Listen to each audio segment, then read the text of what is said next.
ഒരു നാണയത്തിന് നടത്തുന്ന പരാമർശങ്ങൾ കഴിഞ്ഞ 4-5 വർഷങ്ങളായി നമ്മുടെ സമൂഹ മാധ്യമങ്ങളിലുണ്ട്. അതൊരു ഹണി റോസിനെതിരെ മാത്രമല്ല, അത് അയാളുടെ സ്ഥിരം ശീലമാണ്.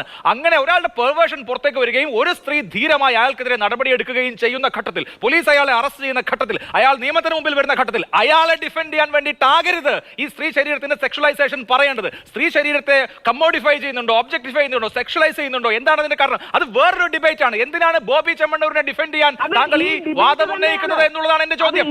അത് മനഃപൂർവ്വം ഈ ഡിബേറ്റിൽ നിന്ന് അടർത്തി മാറ്റുന്നത്. ആ ഡിബേറ്റ് വന്നാൽ അഭിലാഷം അടക്കമുള്ളവർക്ക് തിരിച്ചു മറുപടി പറയാൻ ഉത്തരവില്ലാന്നുള്ളതുകൊണ്ടാണ്. അടർത്തി മാറ്റലാണ് ഇത്. ഒരാളെ അധിക്ഷേപിക്കുന്നതിന് നമ്മൾ മറ്റെന്ത് ന്യായീകരണമാണ് രാഹുൽ ഈശ്വർ പറയുക? അത് നമ്മുടെ സ്വാതന്ത്ര്യമാണോ? മറ്റൊരാൾ മോശം വേഷമിട്ടോ ഞാൻ അവരെ ചീത്ത വിളിക്കുമെന്ന് പറയാൻ എന്ത് സ്വാതന്ത്ര്യമാണ് നമ്മുടെ നാട്ടിലുള്ളത്? അതൊരു മര്യാദയല്ലേ? മറ്റൊരു സഹജീവിയോട് നമ്മൾ പുലർത്തേണ്ട മര്യാദയല്ലേ? ബോബി ചെമ്മണ്ണൂരിനെ ആരും ന്യായീകരിച്ചില്ല. ബോബി ചെമ്മണ്ണൂരിനെ ഈ വസ്ത്രധാരണം ഇങ്ങനെ ആയതുകൊണ്ട് പേരിലാണ് ഇത്തരം അധിക്ഷേപങ്ങൾ ഉണ്ടാകുന്നത് പറയുന്നത്. ബോബി ചെമ്മണ്ണൂരിനെ ന്യായീകരിച്ചുകൊണ്ടാണ്. അല്ല, ബോബി ചെമ്മണ്ണൂർ മാപ്പ് പറയണമെന്നും അല്ല, ബോബി ചെമ്മണ്ണൂരിനെ ന്യായീകരിക്കുകയല്ല. അല്ലല്ല, ഒരു വരി മാത്രം. ബോബി ചെമ്മണ്ണൂരിനെ ന്യായീകരിക്കുകയല്ല, ബോബി ചെമ്മണ്ണൂരിനെ ന്യായീകരിക്കുകയല്ല. പക്ഷേ ഈ ഡിബേറ്റും അതിനോടൊപ്പം ചേർത്ത് വെക്കേണ്ടതാണ്. ബോബി ചെമ്മണ്ണൂർ മാപ്പ് പറയണം. ആ മാപ്പ് ഹണി റോസ് സ്വീകരിക്കണമെന്ന് പറഞ്ഞാൽ ബോബി ചെമ്മണ്ണൂരിനെ ന്യായീകരിക്കുകയാണോ? പക്ഷേ പറഞ്ഞ് സ്വീകരിക്കാനോ? ഒരു തെറ്റ് ചെയ്ത ആളോട് അല്ലെങ്കിൽ അതിന് വിധേയമാക്കപ്പെട്ട ആളോട് നിങ്ങൾ മാപ്പ് പറഞ്ഞാൽ നിങ്ങൾ അതങ്ങ് സ്വീകരിച്ച് വീട്ടിലേക്ക് ഈ കാര്യത്തിൽ തീരുമാനം ഉണ്ടാക്കാനുള്ളത് ശിക്ഷ വേണം, നടപടി വേണം. ഗാന്ധാരി അല്ല ഇവിടെ വിധി കൽപ്പിക്കാനിരിക്കുന്നത്, ജുഡീഷ്യറിയാണ്. ഇത് നാട്ടിലല്ല, ഖാപ് പഞ്ചായത്തല്ല, ജുഡീഷ്യറി. ഭാരത് ന്യായ സംഹിതയ്ക്ക് നടപടിയാണ് വേണ്ടത്. മാപ്പ് പറഞ്ഞ് കുറ്റം ഒഴിവാക്കി കൊടുക്കാൻ ഇതെന്താണ് ഖാപ് പഞ്ചായത്താണോ? അതൊന്നും നടക്കുന്ന കേസല്ല രാഹുലെ. സാർ, 3 വർഷം ജയിലിൽ കിടക്കേണ്ട കുറ്റമാണ്. അഭിലാഷും മാതൃഭൂമിയും കൂടുതൽ ആരാധന കിട്ടിയില്ല. അവരടക്കം ദയവായി ശ്രദ്ധിക്കേണ്ടത് 3 വർഷം ജയിലിൽ പോകുന്നൊരു കാര്യത്തെ കുറിച്ചാണ് നമ്മൾ പറയുന്നത്. വെറുതെ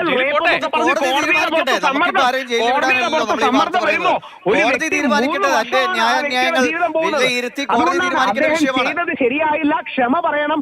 ആ ക്ഷമ സ്വീകരിക്കാനുള്ള വിശാല മനസ്കത ഹണി റോസ് കാണിക്കണമെന്നുള്ളതാണ്. രാഹുൽ, ഒരു തെറ്റിന് വിധേയമാക്കപ്പെട്ട ആളോട് ക്ഷമ പറഞ്ഞാൽ നിങ്ങൾ അങ്ങ് സ്വീകരിക്കണമെന്ന് മറ്റൊരാൾക്ക് എങ്ങനെ പറയാൻ കഴിയും? അയാളുടെ മനസ്സാണ്, അയാൾ തീരുമാനിക്കണം. അയാൾ അനുഭവിച്ച വേദന അല്ലെങ്കിൽ മാനസികാവസ്ഥകൾ എന്താണെന്ന് അയാൾക്കല്ലേ അറിയൂ. നമ്മളാണോ പറയേണ്ടത് നിങ്ങൾ ക്ഷമ സ്വീകരിച്ച് മിണ്ടാതെ പോകുന്നു? അതെങ്ങനെയാണ് രാഹുൽ പറയാ? മിണ്ടാതെ പോകുന്നൊന്നും ആരും പറഞ്ഞില്ല. ഇവിടെയാണ് എന്റെ വായിലേക്ക് വാക്കുകൾ തിരികരുത്. രാഹുൽ അല്ലേ പറഞ്ഞ ക്ഷമ സ്വീകരിക്കണം, വിശാല മനസ്കത ഉണ്ടാവുന്ന പറഞ്ഞ പിന്നെ ഈ നടപടികളെല്ലാം ഒഴിവാക്കി പോകണമെന്നല്ലേ അതിനർത്ഥം? ഇനിയൊന്നും മിണ്ടരുത് എന്ന് തന്നെയല്ലേ അതിനർത്ഥം? ഒരു വരി പറയാൻ ശ്രമിക്കും. അതായത് ഹണി റോസ് എനിക്കെതിരെയുള്ള വിമർശനങ്ങൾ പറഞ്ഞതിനെ ഞാൻ ബഹുമാനത്തോടെ സ്വീകരിക്കുന്നു, യോജിക്കുന്നില്ല, സ്വീകരിക്കുന്നു. ഹണി റോസിനോട് എനിക്ക് തിരിച്ചു പറയാനുള്ളത്, ബോച്ചയുടെ ക്ഷമ സ്വീകരിക്കുക, ബോച്ചയുടെ മാപ്പ് സ്വീകരിക്കുക. 3 വർഷം ഒരാളെ ജയിലിൽ ഇടാൻ തക്ക കേസ് ഉണ്ടോ എന്ന് ഹണി റോസ് ദയവായി ചിന്തിക്കുക. ഹണി റോസ് എന്ന വിശാലമായൊരു മനസ്സ് കാണിക്കുകയും ആ വിശാലമായ മനസ്സിന്റെ ഭാഗമായി കേസിനപ്പുറം പൊതുരംഗത്ത് പൊതുവേദിയിൽ മാപ്പ് പറയാൻ അദ്ദേഹം തയ്യാറാണെന്ന് അദ്ദേഹം തന്നെ പറയുകയുണ്ടായി. ആ മാപ്പ് സ്വീകരിച്ച് കേസ് അവസാനിപ്പിക്കണം.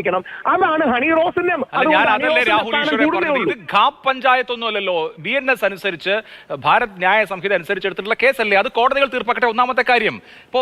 ഇതിപ്പോ ഒരു ഹണി റോസിന്റെ മാത്രം വിഷയമല്ലല്ലോ. ഒരു ഡിറ്ററന്റ് പണിഷ്മെന്റ് ആവണം. ഡിറ്ററന്റ് എന്ന് കേട്ടിട്ടുണ്ടാവുമല്ലോ രാഹുൽ ഈശ്വർ. സമൂഹത്തിൽ ഒരുപാട് സ്ത്രീകൾ ഓൺലൈനിലും ഓഫ്ലൈനിലും ലൈംഗിക അധിക്ഷേപങ്ങൾക്ക് വിധേയരാവുന്നുണ്ട്.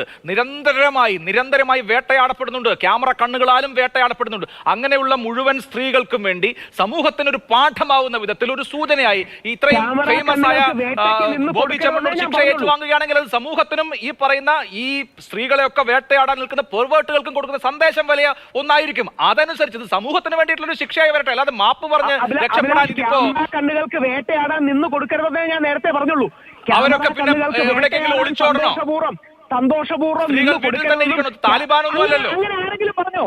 ഇതാണ് ക്യാമറ കണ്ണുകൾ വേട്ടയാടാൻ വേണ്ടി നിന്ന് കൊടുക്കുന്നത്, സന്തോഷത്തോടെ നിന്ന് കൊടുക്കുകയും ആ വീഡിയോകൾ റീഷെയർ ചെയ്യുകയും സഭ്യതയുടെയും മാന്യതയുടെയും അതിർവരമ്പുകൾ ലംഘിക്കുന്ന ക്യാമറ ആംഗിളുകളെ തിരിച്ചുകൊണ്ട് പ്രോത്സാഹിപ്പിക്കുകയും ചെയ്തതിനു ശേഷം തിരിഞ്ഞു നിന്നത് പറയുമ്പോ അഭിലാഷിലെ പുരോഗമനവാദി എതിർക്കില്ല.